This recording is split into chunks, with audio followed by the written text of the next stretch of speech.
What's going on, boys? Welcome back to the channel and welcome back to another episode of the 45 Defense Ironman series. As always, massive thank you to everyone who commented on the last video. Don't forget, if you do want to comment on this video, you'll be entered into a bond giveaway. Just make sure you've liked and subscribed to the channel, and make sure you leave a comment with your in-game name and something that you enjoyed about the video. So yeah, we are well on our way to 1,000 subscribers. We are on over 900 now, so it would really mean a lot to me if you did subscribe. So first things first, I have noticed that we are close to a crafting level. At level 80 crafting, you are actually able to make Dragonstone amulets. Obviously, we've lost all of our glories, and with 76, we can easily use a boost. I believe we should have some solar set caps in the bank, so yeah, we can make ourselves mushroom pie. So I think that is probably the plan originally, to go and use some of the gems that we've got from the Gauntlet. And then we can get ourselves a level and boost up and make ourselves a glory. I'm pretty sure we do have some we've got 18 Dragonstones, so it'll be nice to get some glories made. So yeah, I think that's the first plan, and let's go and do it. I don't know what the best play with these gems are. Obviously the diamonds I'll be making into diamond bolts. The ruby bolts are probably pretty good as well. I'm thinking like Zora and stuff like that. I'll make a lot of dueling rings with the emeralds, sapphires, probably rings of recoil for Zora as well. So yeah, probably got it all worked out. I'll obviously make a bit of jewellery in between so that we don't run out. Things like the games necklace, stuff like that, are all pretty useful to have as well. We are also 69 cooking. I cooked all the food that we had in the bank last night. So we'll check out today's kingdom. We're going to need about 650 tuna, so I don't think we'll get that in one day, but I will probably do some fishing later on just to get 70 cooking. And then we are ready to complete Recipe for Disaster. We do have a few other quests in mind as well, just to get us over the quest point mountain.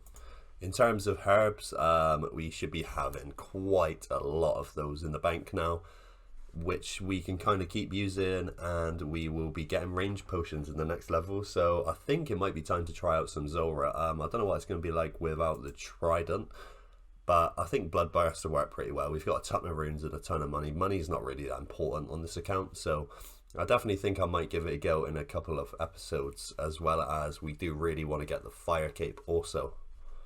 So just about to get the crafting level 76. That is beautiful. We can craft red dehyde shields and crystal tools. That's pretty good, because we will be looking to make some crystal tools in the future. So we're going to go and get ourselves off the ancient spell book and hopefully get this glory made. So I was doing some research on the Bofa, which we're looking to get, and it says we need 2,000 crystal shards at least to make it corrupted so that it doesn't degrade, which we can do fine. So we are currently sitting on just under 500 from last episode's grind. So yeah, even if we go dry up until that point, it's not really the end of the world, because we're still going to be staying there. Obviously, if we could get 2 enhanced seeds by that point, that would be amazing. You only need 1,000 for the Blade of Seldor. These are all items I've never even used before, so I'm pretty excited. It would be pretty crazy if we actually managed to get the Bofa before we completed Barrow's gloves. That would be pretty mental. This is actually one of my least favorite things to do in the game. I feel like I do this way too often. It's changed from the ancient magic spellbook to the normal spellbook, and it's just such a long-winded journey. I could get the Pharaoh Scepter if I wanted to, but it just seems a lot of effort.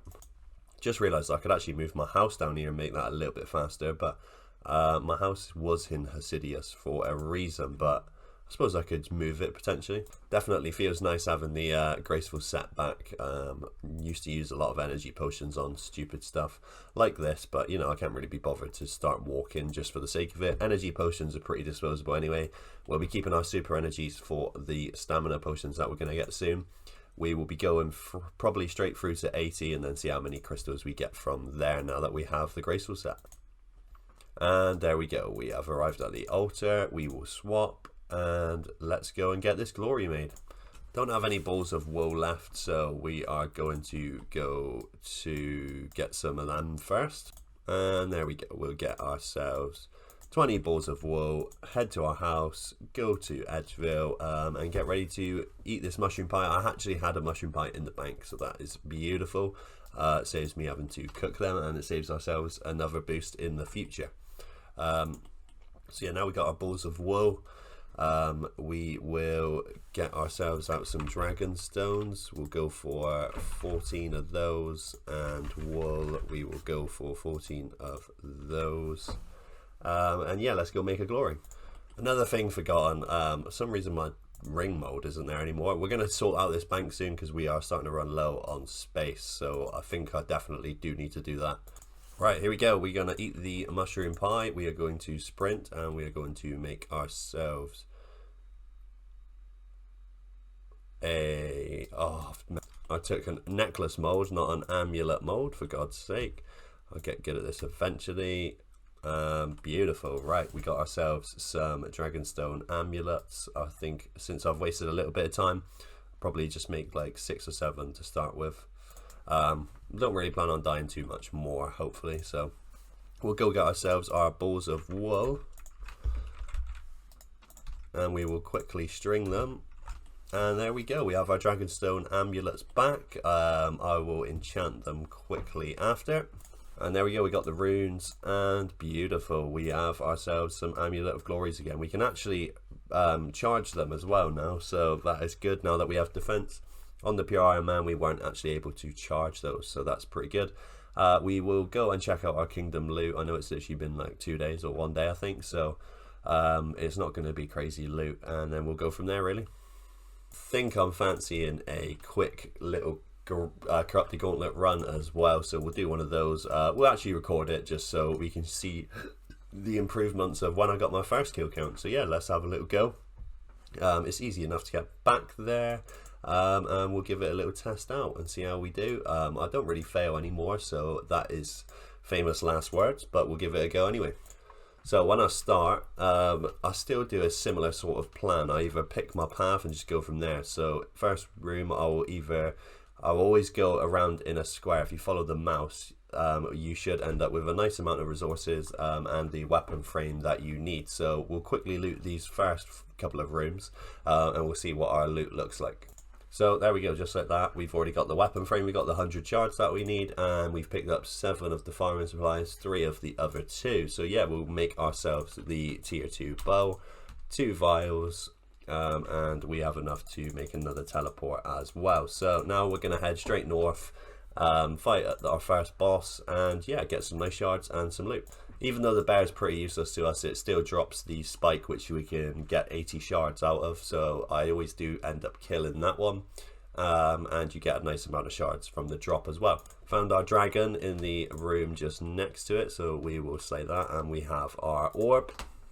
And the final boss for us is the bear. So yeah, we'll quickly kill this one, and we've got 3 minutes 16 left. We'll have all the shards we need.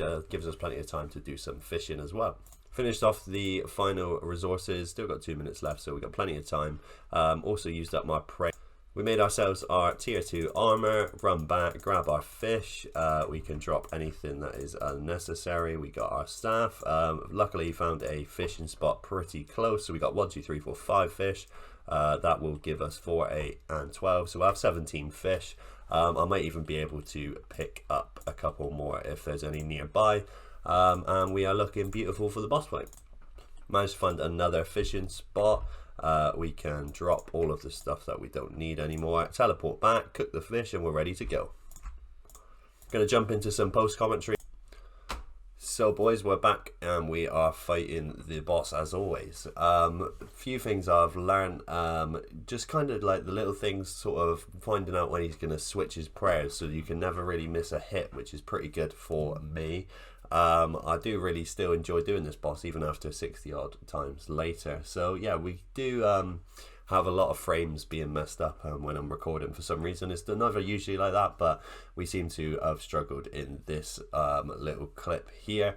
I did attempt doing a few kills with the tier 1 armor, but it just makes life so much more difficult. I don't really struggle getting the resources for tier 2. Sometimes it's just luck. I mean, sometimes you don't actually end up being able to even find all of them in the time that you get given. I'll do the most efficient path method way. So it's kind of annoying really. Sometimes you have to rely on luck just to be able to actually complete this. but 90% of the time at least you can complete it, so it's pretty good. Sometimes you do get hit with the odd hit. It depends how quickly. I rely a lot on the Hunliff helper still, so I do know when he switches his attacks. I did actually attempt a few without it to see if I could do it on mobile, so I could keep grinding it on mobile, but it's pretty difficult on mobile, especially like switching between prayers while moving at the same time. It's near enough pretty impossible for me at the minute. I probably could master it, but I don't really want to spend too much time learning that. There's plenty of other things that I can do, and I'll just wait until I'm back on my PC for this. So yeah, we are kind of just going to round up this kill. We're going to move on into our chest, where hopefully we do end up getting something for the collection, and I believe that does happen, so make sure you stay tuned to see what we do actually end up getting from this chest. Making a ton of money as always. So boys, there you have it. We got our number 64 kill count. Little bit of a fail on my part. It's dropping a lot of frames when I do record it, so it does not make it the easiest. We'll loot the chest, see what we get. Crystal weapon seed. Oh, my heart dropped then. That's the first time we've got one of those. I thought we actually managed to get it. It's not too useful for us. I think it makes the crystal bow. I'll have to do a little bit of research, but yeah, I'm quite happy that we got that on the episode that we recorded it live, so yeah, pretty happy. Alright, up next we are going to go and check the kingdom and see what we got. Let's have a look how many shards we got. We got 540, so yeah, we're looking pretty good. We will go to look at our kingdom and get some fish finally and see how we need to do there. So I just did some research on that crystal weapon seed. You can actually make a crystal halberd out of that. We do need 100 combat to be able to do the Western Provenance's hard diary, but it's pretty cool to have. So yeah, we'll just have a quick look at what we got. We got ourselves a casket. We got ourselves, that's about halfway to level 70, so that's not too bad. That's literally 1 day's loot, so I thought it'd been a little bit longer than that, but oh well, nice to see that we haven't got to do too much more fishing, and we can get ourselves the 70 cooking that we need.